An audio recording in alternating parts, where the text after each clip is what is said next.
Welcome to boardshop.co.uk, a day of celebration because there's a new Tomo surfboard in town. It's the Revo Max from Firewire. Got a bit of Revo about it, got a bit of Evo about it, got a lot of Tomo about it. Let's have a quick look. It's got the Vee Quad Concave running through the bottom of the board, like big spine, deep concaves, which as you know generates lots and lots of speed, lots of lift, and gives it great paddle power and great speed when you're up and riding. It's got the slightly fuller nose, as with several of Tomo's boards, so you've got heaps of paddle power. Squeaking. There's quite a lot of thickness through the middle of the board. This is the 7.0 and it's 3¼ inches thick at its thickest part. So there's plenty of float in there.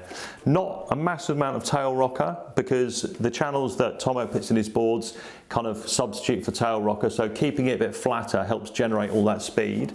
And then a bit more rocker in the nose, a bit more lift to make sure you're not going to dig in on steeper drops.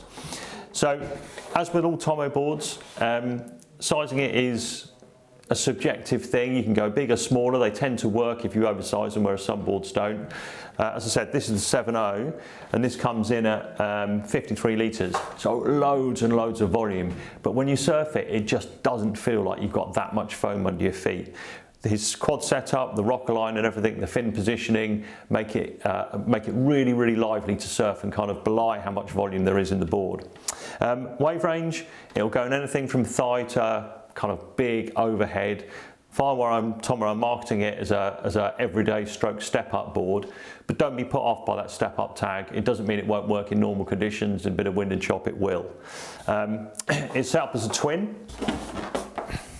So it delivers that twin speed. A lot of the time with twins like this, especially with the channels, there's so much speed you can't control it.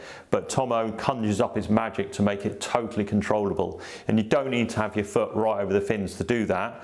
The rails harden up from the middle of the board here, so you can actually turn it with your back foot ahead of the fins.